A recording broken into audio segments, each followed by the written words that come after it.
Unknown Signal. Every mystery leaves a trace. What you're about to hear is based on reports, witnesses, and unexplained events. This is Unknown Signal. Let's begin. Tonight on Unknown Signal, we're investigating one of the most terrifying paranormal cases in American history, the Bell Witch. For more than 200 years, this story has terrified generations of Americans. It has inspired books, documentaries, and countless investigations. Some believe it was an evil spirit. Others believe it was nothing more than fear, rumor, and coincidence. But one fact remains. The Bell family claimed something invisible entered their home, and their lives were never the same again. This story is based on historical records, eyewitness accounts, and local legends. While some events are well documented, others remain impossible to verify. You can decide what to believe. Let's begin. The year was 1817. The Bell family lived on a quiet farm near the Red River, close to what is now Adams, Tennessee. John Bell was known as an honest farmer. His wife, Lucy, cared for their children, and together they lived a peaceful life. Nothing about the family suggested they would become part of one of America's greatest paranormal mysteries. Then, everything changed. One afternoon, John Bell was walking through his cornfield when he noticed something standing perfectly still. At first, it looked like a large black dog, but something felt wrong. Its body didn't move. Its eyes never blinked. John slowly raised his rifle. The moment he pulled the trigger, the creature vanished. Not ran away, not disappeared behind a tree. It simply was gone. John searched the area for tracks. There were none. He told himself it must have been exhaustion. But over the next few weeks, the strange sightings continued. Family members reported seeing giant birds unlike anything they had ever seen. Black dogs appeared and disappeared without making a sound. One child claimed to see a rabbit with the face of a dog. Another described a creature that looked almost human before it vanished into the woods. No one could explain what was happening. At first, the Bells kept these stories to themselves. They feared their neighbors would laugh at them. Then the nights changed. Every evening, shortly after sunset, someone began knocking on the outside walls of the house. Slow, heavy, deliberate. John rushed outside carrying a lantern. The yard was empty. No footprints. No broken branches. Nothing. The next night, the knocking returned. Night after night, the sounds grew worse. Scratching echoed from inside the walls. Chains seemed to drag across the wooden floors. Something pounded against the front door. The family searched every room. Nothing was there. Neighbors suggested raccoons, wind, loose wooden boards. But none of those explanations matched what the Bell family experienced. Then, the noises entered the house. Footsteps echoed through empty hallways. Bedroom doors opened on their own. Blankets were pulled from sleeping children. The family stopped sleeping peacefully. Every case has a file. Every sound made them jump. Every sunset filled them with fear. The youngest daughter, Betsy Bell, appeared to suffer the most. She woke up crying almost every night. She claimed invisible hands pulled her hair while she slept. Sometimes she felt something strike her face. Her parents searched the room again and again. No one was ever there. John Bell tried to remain calm. He believed there had to be a logical explanation. But each passing night made that explanation harder to find. Finally, he decided to tell a trusted friend what had been happening. That decision would change everything. Because once other people entered the Bell house, they would witness events they could never explain. And soon, the haunting would become impossible to keep secret. In the first part of this investigation, strange creatures appeared around the Bell farm. Mysterious knocking echoed through the house, and Betsy Bell claimed an invisible force was attacking her while she slept. What happened next turned a frightening family mystery into one of the most famous paranormal legends in American history. John Bell finally decided he could no longer keep the haunting a secret. He invited a close friend to spend the night at the farmhouse. His friend arrived believing there had to be a simple explanation. After dinner, the house became unusually quiet. Hours passed. Nothing happened. The visitor began to think the stories had been exaggerated. Then, a loud knock echoed through the room. Another followed. Then another. The walls shook as if someone was striking them with incredible force. Everyone rushed outside. No one was there.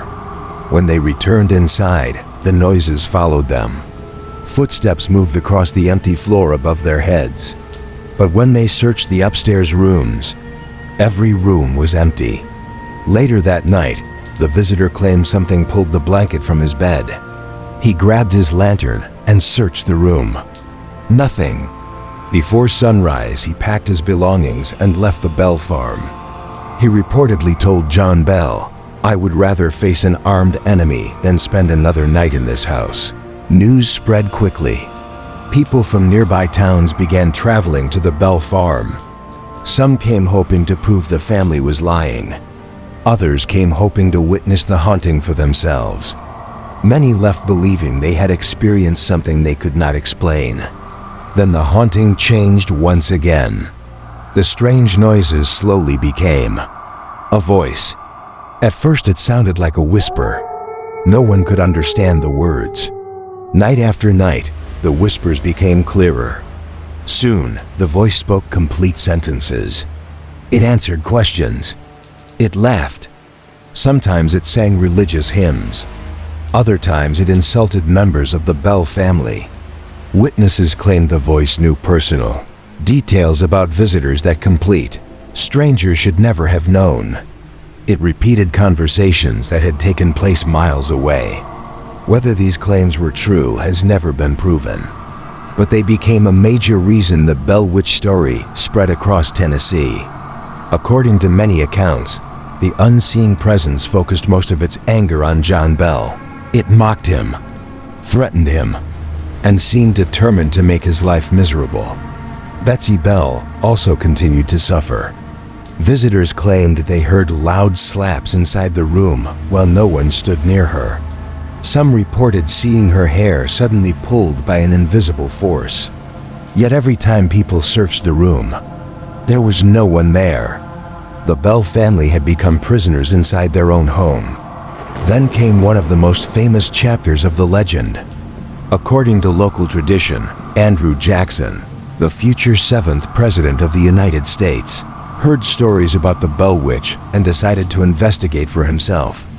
Legend says his wagon suddenly stopped before reaching the Bell property. The horses pulled with all their strength. The wheels refused to move. Jackson's men pushed from behind. Nothing worked.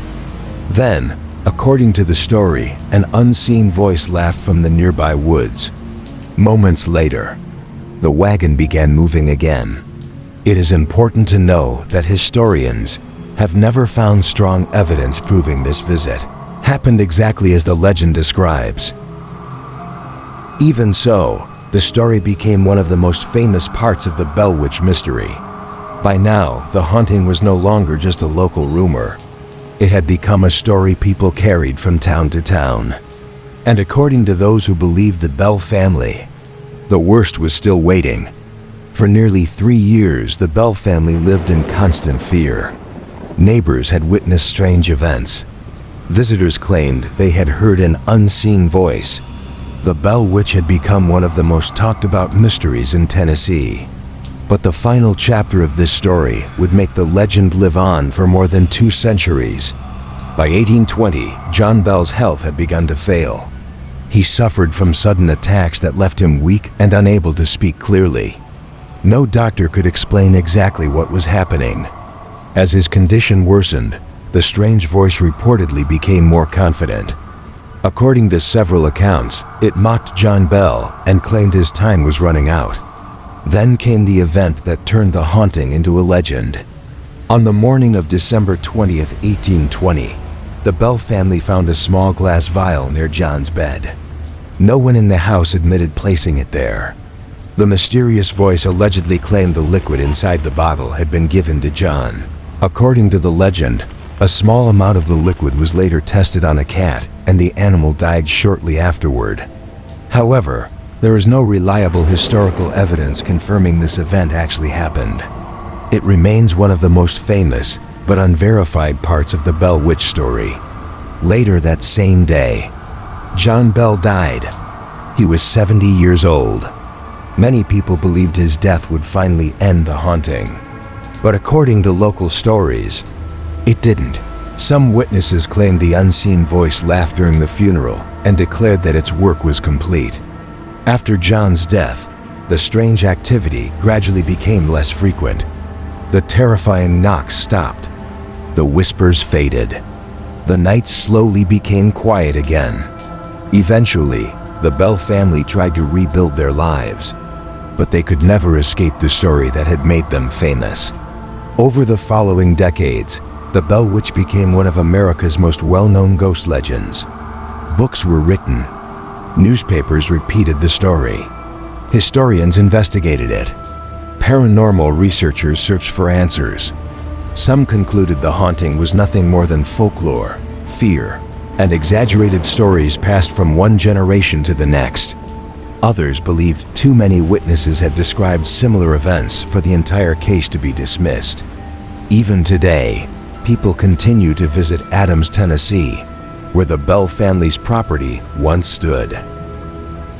Many also visit the nearby Bell Witch Cave, hoping to experience something they cannot explain. Some visitors report hearing unusual sounds. Others leave disappointed. And no scientific investigation has ever confirmed that the Bell Witch was a real, supernatural entity. So, what really happened on that quiet Tennessee farm? Was the Bell family haunted by something beyond human understanding? Was it a combination of illness, fear, rumors, and imagination? Or is the truth buried somewhere between history and legend? More than 200 years later, no one knows for certain. And perhaps that uncertainty is exactly why the Bell Witch continues to fascinate people around the world. Some mysteries are solved, others become history, but a rare few become legends that refuse to die. You've been watching Unknown Signal. If you enjoy true mysteries, haunted history, and unexplained cases told with facts, eyewitness accounts, and careful research, subscribe and join us for the next investigation. Until next time, stay curious, and remember, not every legend is just a story. Unknown Signal.